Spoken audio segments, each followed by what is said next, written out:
Hello everyone, welcome back to Newcastle Fans TV. It was FA Cup quarter-final day, and that is where it ended, unfortunately, for Newcastle United as they lost 2-0 at home to Manchester City. The previous champions of the Premier League and the FA Cup holders go through to the semi-final at the at Wembley. There'll be no fans anyway, so there you go. I've got Sam Milner to my left, which is probably on your right on your screen, and Kyle Thompson to the other side of me as well. They've watched the game, and Sam's been on the reaction, so if you haven't watched that already, please give that a click. There's been some fantastic comments from a lot of guests, and we've actually got to a maximum amount of people on the show, so apologies if you weren't on before.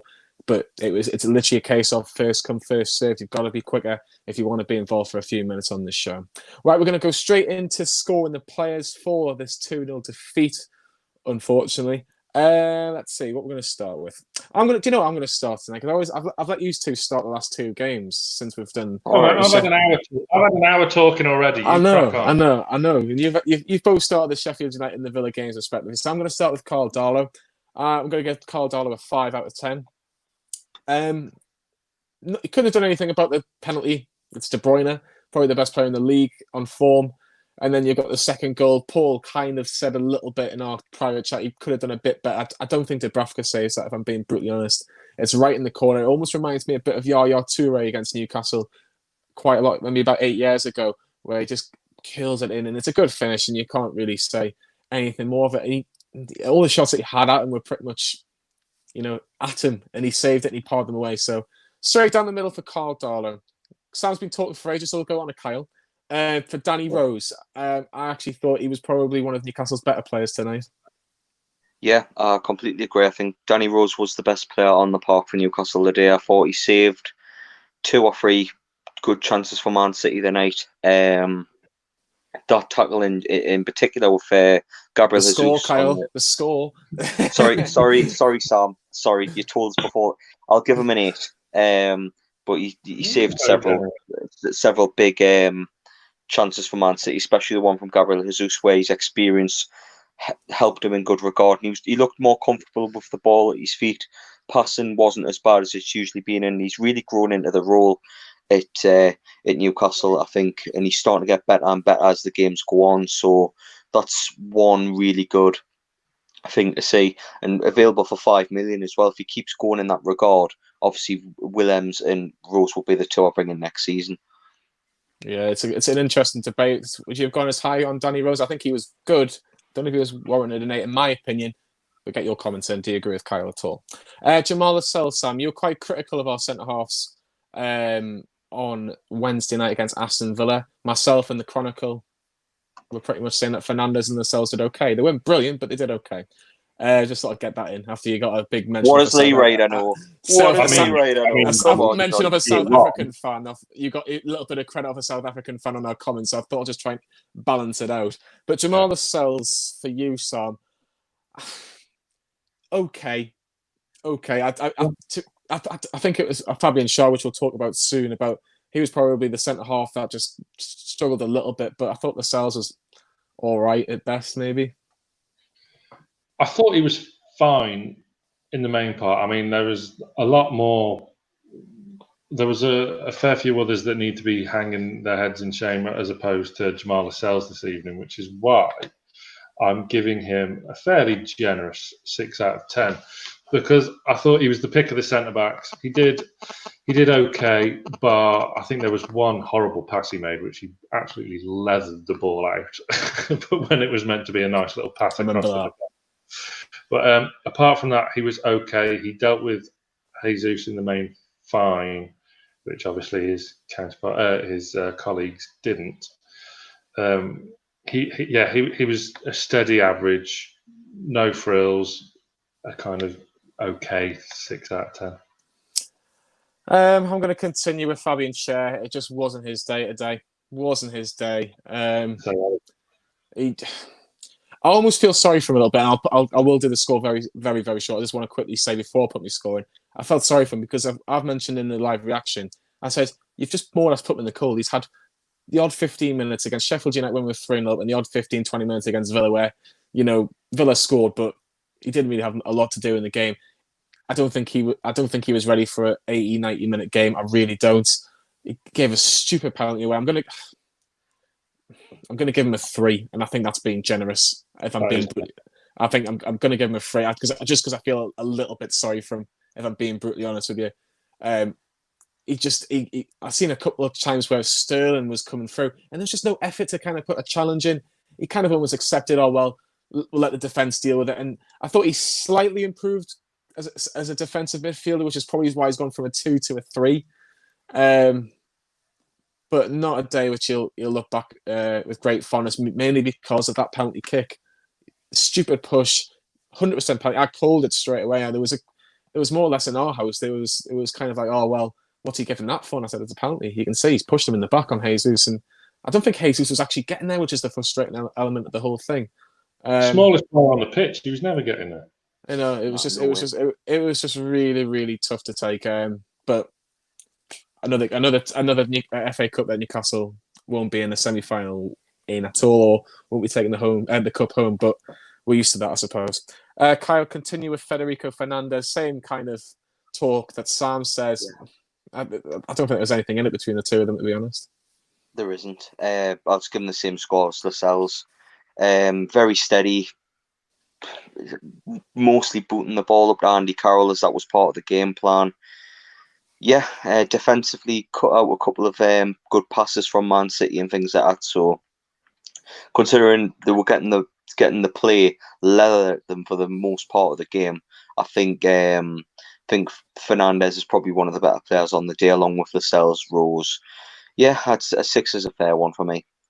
The defenders might get the highest scores because they had more to do. That's probably what the element is, isn't it? Don't say. Exactly, and that's going to continue with Javier Manquillo, Sam, because he's just been given a 4-year deal. I'll repeat myself again. I'm not his biggest admirer, and I'll have to be honest. When I found out he got a 4-year deal, I was thinking 4 years. That's a long time.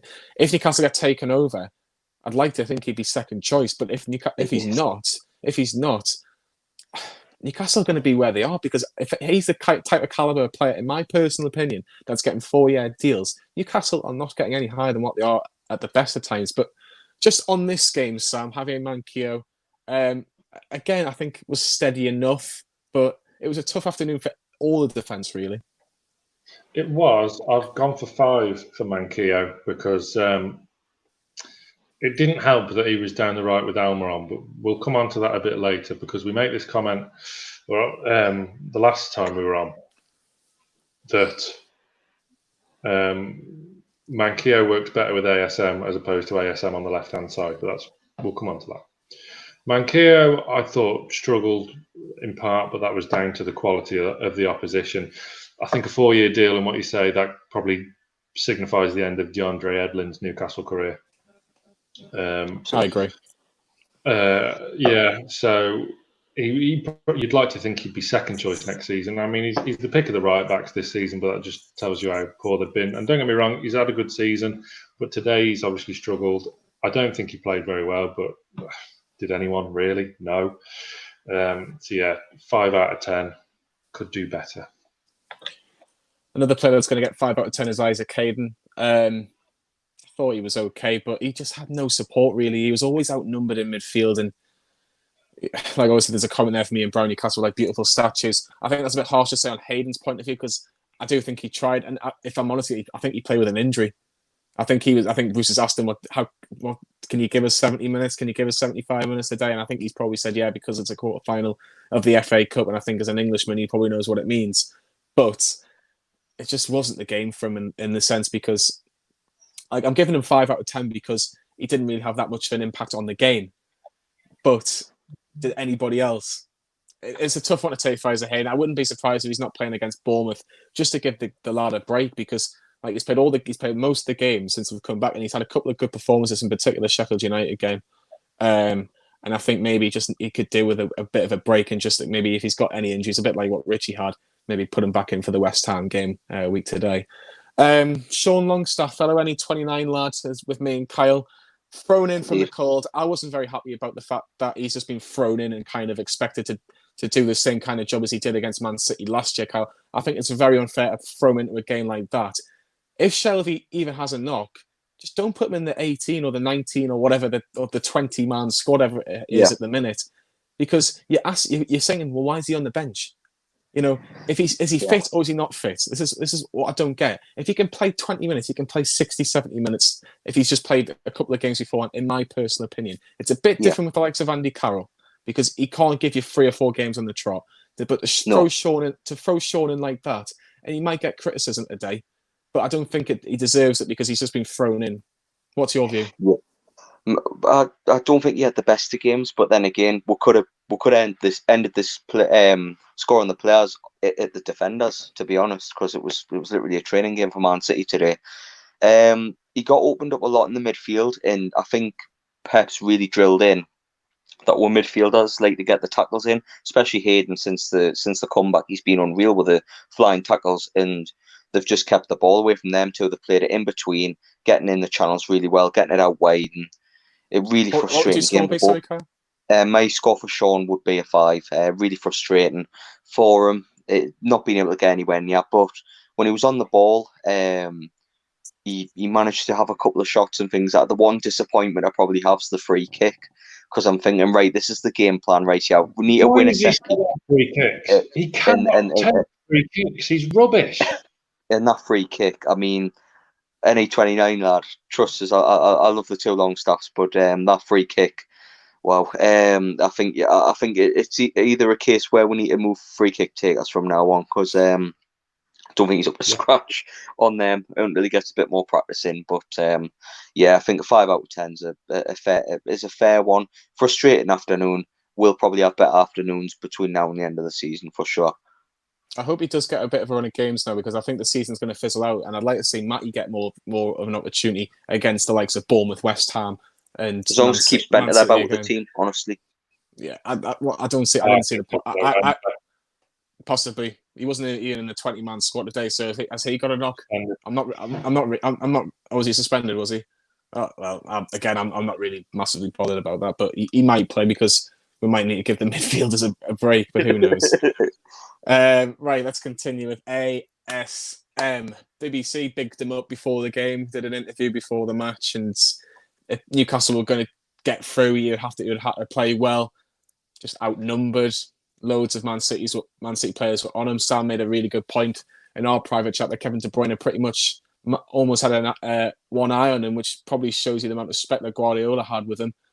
But he had a couple of half moments, but that was it.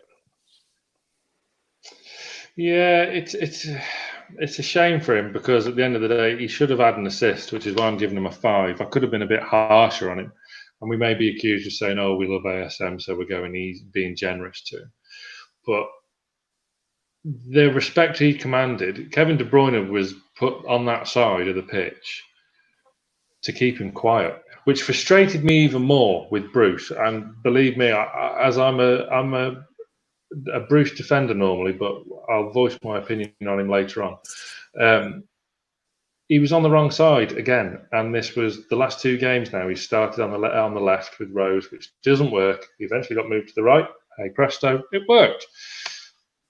He was kept on the left for pretty much the whole time he was on tonight. De Bruyne marked him out of the game, didn't give him an inch, but he's getting a 5 because at the end of the day, he's put a couple of good crosses in. He was our only viable outlet. I would have put him as our central striker tonight, and I would have tried to burn the City centre-backs with pace as opposed to Andy Carroll's power, because I think Otamendi and Laporte in the main are fine in the air, whereas they're both slow. So I would have liked to have seen ASM, Almiron, and Lazaro as a kind of front 3 today to kind of really burn them with pace, but it wasn't to be. So yeah, we've gone for 5 for ASM. It was a tough afternoon for him, but I think I'm not just picking on ASM. I think the whole team on the ball in that first half, and maybe even the first 15 minutes of the second half, were absolutely atrocious at keeping the ball. We couldn't string 3, 4, 5 passes together. 15 completed passes in 28 minutes, Johnny. That's what the BBC put up. And Man City, in comparison, had 188. Tells you all you need to know. It just wasn't good enough, was it? It just wasn't good enough. Even against Man City, you've got to do a little bit better than that, in my opinion. Get your comments below if you agree with that. Next one is Miguel Almiron. Where was he? Just he was. Have you seen this man? Yeah, he was invisible. 2 games in a row. Aye, true. Yeah, yes, I agree. Don't want to, but I do. I think the Aston Villa game, I would have liked to have seen him, score and do whatever. But on this Man City performance, I can't give him anything more. Was he as bad as Schär? No, I'll go 4. I don't think he was as bad as Schär. I'm a big fan of Miguel Almiron when he's playing well. When he's on it, he's tough to stop. But is he getting played in the right position? No, he's a number 10. As a winger, he was defending for the first half, and in the second half, Bruce said, I need to change something, and Miggy was the easy option. And I think that was why he got taken off in the end, and that's why he gets a 4 for me. It's a shame, because I think as a number 10, if you're going to hook someone, hook Sean off, because he wasn't really doing anything anyway. Put Miggy just off Carroll. He's still going to do the defensive part of the game anyway, if that's how you want to play. So why not, if he gets the ball, let him have a run, and then he could potentially link ASM and whoever is on the right-hand side, and then Carroll as well. But tough afternoon for Miggy. Hopefully he can get his goal scoring or assists back against Bournemouth on Wednesday, which I'll have all the videos for. Again, remember, if you want to get the live reactions, scoring the players, and the last word, that will be with all the lads involved on Wednesday against Bournemouth, which is a 6 o'clock kickoff on Sky. Andy Carroll. I was really happy to see him start, Kylie, because kind of a little bit contrary to Sam. I was glad he started because he is a presence. Laporte, Otamendi aren't going to be the ideal defenders that you want to play against. Your house is haunted, John.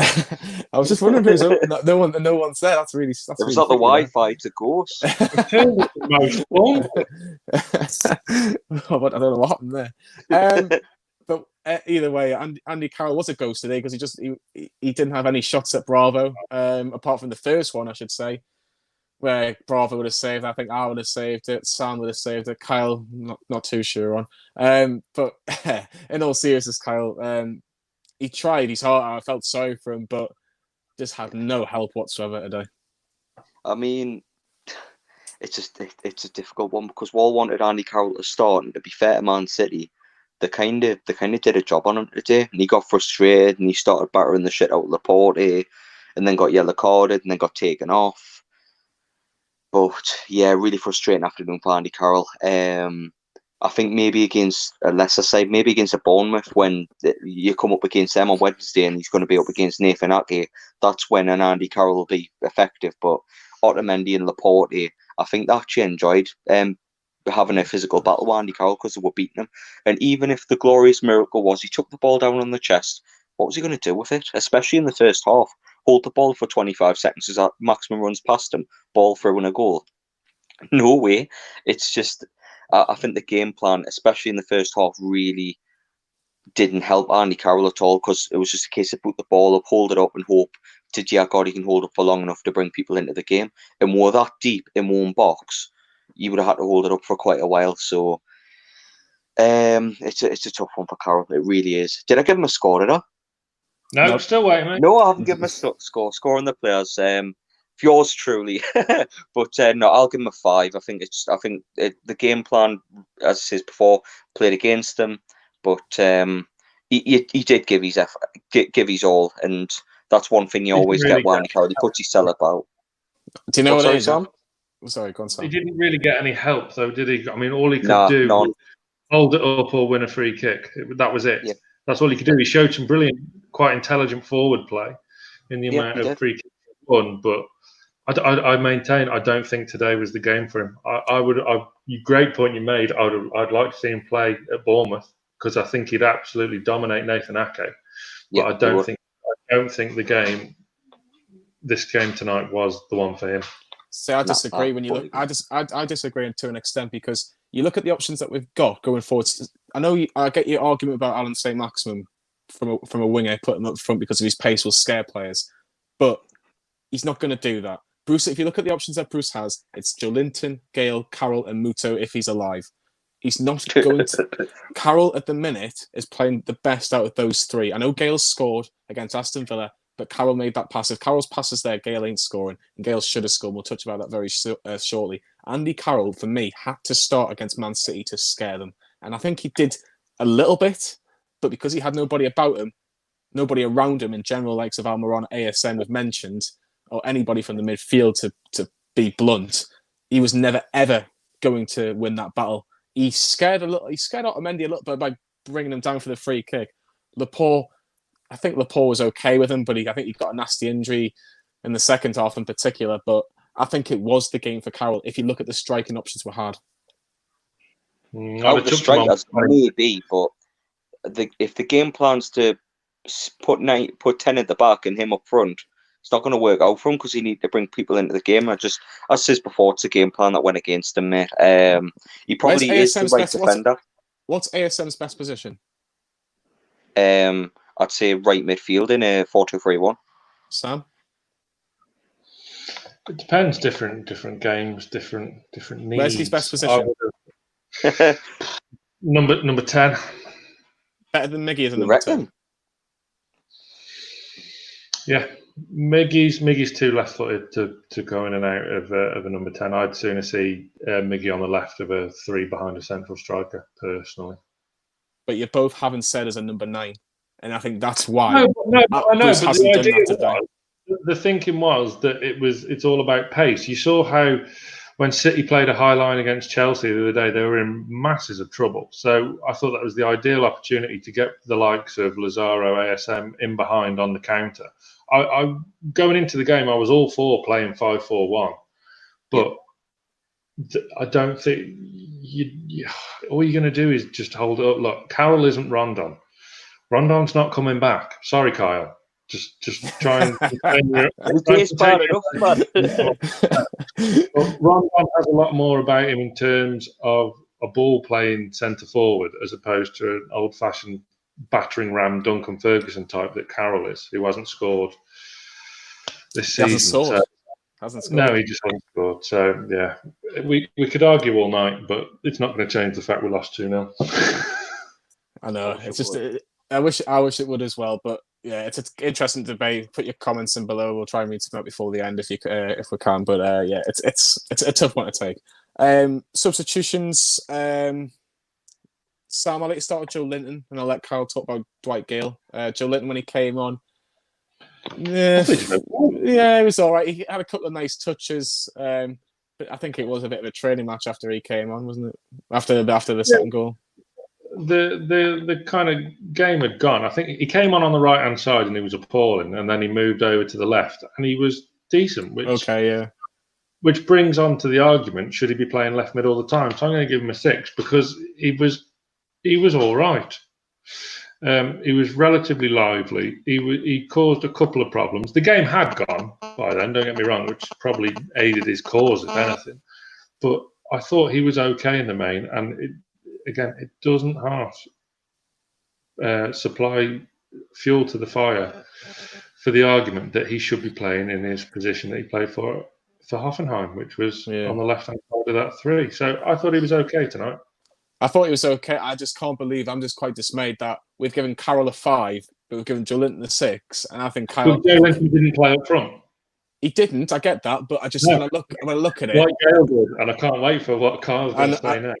I know. I just find that very hard to take because I don't think I thought Carroll. If you swapped them the other way around, I think I would have been fine. By the way, yeah, I think 5 of those things. Yeah, possibly. Kyle, let's talk about Dwight Gayle. That chance is that people are going to remember when they wake up tomorrow morning. 6 yards out, empty net more or less. Bravo's not getting that over the crossbar. It goes. That was the moment, wasn't it? Well, since Sam likes to start with a number, I'll give him a 1. I set off camera minus 12, but I'll give him a 1. I'm sick of this striker, man. How many chances has he had similar to this season? Like, I think he's had 5 or 6 glorious chances. Is it a bit harsh to give him a 1, Kyle? No, it's not, Johnny. Because we're in the game, we actually got a little bit of joy pressing Man City after a shit first half. And then the ball's on a plate for him. I don't care if you're a non-league striker, League 2 striker, you play for Sunderland in League 1. I don't care what division you're playing. For a striker that is bread and butter, it's It's a disgrace how many he's missed. If it was just a one-off, then fair enough. But it's been 5 or 6 this season, man. And I thank Dwight Gayle for his what he did in the Championship for getting into the Premier League. But he's just drifting around like a bad smell, lads. He needs to go in the summer. I'm not being funny, but how many more chances is he going to miss? I know he scored one against Aston Villa. Great. That's one goal in a couple of years. He couldn't tie down a spot when Rondon was here. He was cast out on loan. What more is an issue with him? It's clear that he wanted to stay at West Brom. I'll get rid. And based off the performance of today, didn't do much barring the miss. The miss is unforgivable because it makes you think, what if, right? What if we get the goal? We had the momentum, the wind in our sails. We might have been able to cause Man City more problems, but we'll never know because he missed a glorious opportunity. And it's not the first this season he's missed. It's not harsh, Jonny. It's fact. He's had a shocker the day, and it's not the first shocker he's had this season. And thanks for the Championship season, mate. But time to go, as famous Claude would say. It's time to go. Right, Lazaro, Yedlin, and I want to touch about Matty Longstaff, but they're all getting non-applicable for me. They just ran around. That's all they did. And I think Lazaro. I know Lazaro. You could say that about the whole team, Jonny. Sorry, Sam? Lazaro looked sharp to me. I think he looked quite live. Yeah, again, the game had gone, but I would be. I'd have started him. I really would have started him on that right hand side today. But we know I just went for a completely different lineup. Yeah, they're all getting non-applicable. But Kyle, let's bring you in on Matty Longstaff. He's on the bench. He's came on. Yes, he only played about 10 minutes, if that. Is that a signal that you're still part of my plans? Come on, let's sign this contract, and we'll still do that. It's almost July now, and I know he's signed till the end of this whatever this season will be. I think it's the end of July now. I think it's the 26th of July is the last game of the season against Liverpool. Yeah, which I know we all can't wait for. But is it maybe now the fact that Matty's even playing could indicate that he might sign? It's hard to say, Jonny, mate, to be honest. I mean, there's been so many players over the years. If he plays, does he get a new contract? Do you remember the Mohamed Diarmé stuff? When he was getting benched and then he played, was there something in his contract? Is that why he wasn't playing? They just need to sort this lad's contract out, man. It feels so similar to the Rafa stuff last year. Give him a deal, the deal's gone, and he's gone. That's what it feels like. The fact that he's got 10 minutes it's probably a good thing. I would like to see him get more minutes because, as Sam says, he did look unfit. He did look like he was carrying a knock. Did Hayden, so it would have been nice to see Matty get a little bit longer in the midfield because he would have been a little bit more energetic in the midfield. And I think he definitely needs a shout in for Wednesday. I wouldn't have Bentaleb anywhere near that starting lineup. I'm sorry, but no. I'd have Matty start on Wednesday alongside Shelby if he's fit. Because and Jonny's gone. Our presenter's gone, Sam. Yes, the two of us. Good. So we can argue. We can discuss Steve Bruce's rating now, as we've got the next video coming up in just 10 minutes' time with Lee talking to a Manchester City fan. We've got one. Kyle, have they? Yeah, I bet they were. Comment if you're there. There is no. Speaking of someone who is. Right, believe me, what I was trying to do. Someone's just put something in the chat, and instead of pressing chat, I pressed leave by mistake, and I was like, no. Well done, Jonny. I bet that was me in the chat telling you we've got to wrap up in 5 minutes because the next video is going out in 10 minutes. Apologies for my vanishing out. Broadcasting there from NFTV. NFTV Extras, another place where you can get slick interviews, and Kyle will have done his quick thoughts on that video on the Man City. It's actually not out yet. Well. I've had loads of problem with my Wi-Fi, man. I'm going to get it out as soon as it's done. So it's not. It's just thoughts this week. Just thoughts. Some thoughts. Right. So we've done all the subs. It's only Steve Bruce that's left. We'll see if we can all agree on this one. I'll put my defence. I'll put my case, and then I'll do the score, and then I'll let you two have a score as well. Wrong team selection.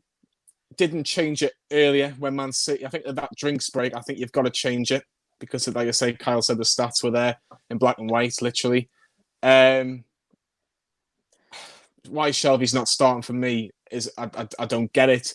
I think the substitutions were probably too late to an extent.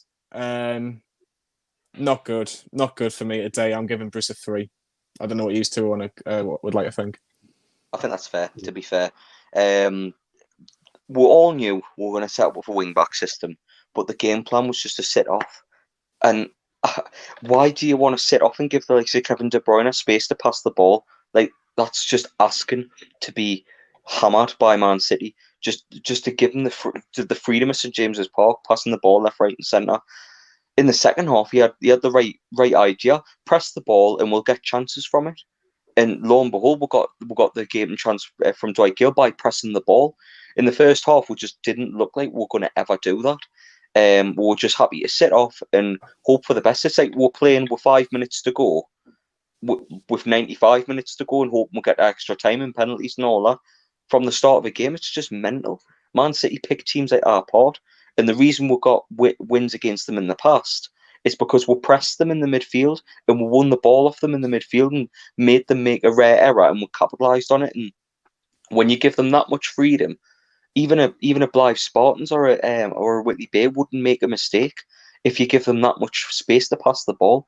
It's crazy, man, and that goes down to Bruce in that first half, setting up so poorly. He got the right idea in the second half, but by then it was too late, and his substitutions made an impact. I mean, Dwight Gayle had that glorious opportunity and went it up, and then Joelinton had a solid game as well. So yeah, 3's a fair one. First half tactically set up wrong, and it's been a massive part in we're not starting so well because we've just kind of accepted that Man City are just going to run all over with. Whereas if you press them a little bit and make them work for it, get them frustrated, and then hit them on the counter attack. But the way we started, we're never ever going to have a look in. Yeah, as Sam just finally a case of defence. He gave Man City a lot of respect, which you can understand to a point. The actual formation wasn't massively bad. I just think it just needed tweaking a little bit just to kind of give us a chance to move up the pitch a little bit. You can't really fault him for the penalty because, again, it's Fabian Schär's error. But for Steve Bruce, has he dropped one a little bit? Because if he had got Newcastle forward or at least put more of a fight in this game, I think a lot more Newcastle fans are thinking, do you know what? Quarterfinal of the FA Cup is a good achievement at the best of times for Newcastle United. But to not really try against Man City or believe or think that we can actually give them a game, you've got to look at the manager. Yes, to an extent. I don't blame him for playing 5-4-1. I don't. I would have played 5-4-1. It was just a kind of different players. The big thing for me, and I've said it before, is squad management. Miggy looked knackered. He shouldn't have played against Villa, nor should Matt Ritchie. ASM should have been brought off sooner, but it's all about managing them players. Sean Longstaff got 90 minutes tonight after coming back from injury, so he'll probably get another knock soon. Schär come in, looked off the pace, but what can you do? Clark and Lejeune were both injured, so I mean, I suppose we could have played Dummett, who would have been eligible, but that's by the by. We just look second best. City are a quality team. It's a really depressing evening, but the big thing for me is and always will be Steve Bruce's squad management. He does not manage his squad well. Yeah, it's a big question. Look, get your comments in. This is the end of the video. Is Steve Bruce the right man to take Newcastle forward? Takeover or no takeover in Penning? That's a separate argument altogether. Who was your man of the match? Obviously, the scores will probably reflect that. The defenders and Danny Rose will probably get our man of the match. Danny Rose will get our man of the match tonight. Stay tuned for Newcastle Fans TV. We've got a video pretty much in the next 5 minutes where Lee will be talking to a Manchester City fan about their win and discussion about the game and where they think Newcastle and Manchester City can go from then. And then later on tonight, we'll have the last word out for Newcastle 0, Manchester City 2. Lee again will steal the limelight. he'll be the one in charge for the last word, where he will go for everything. Steve Bruce's thoughts on the game as well. And then we're back again on Wednesday. We'll have a preview for the Bournemouth game. I would imagine either Monday or Tuesday. We'll confirm that with you on all our socials. But Bournemouth on Wednesday, we'll have all the videos out again. And hopefully Newcastle can come away with 3 points down the South Coast. And it'll make Owen Shepherd very happy, because obviously he doesn't live too far away. So my thanks to Kyle, my thanks to Sam. Stay tuned. 5 minutes. 5-minute warning for the next video. And we'll see you all very, very soon.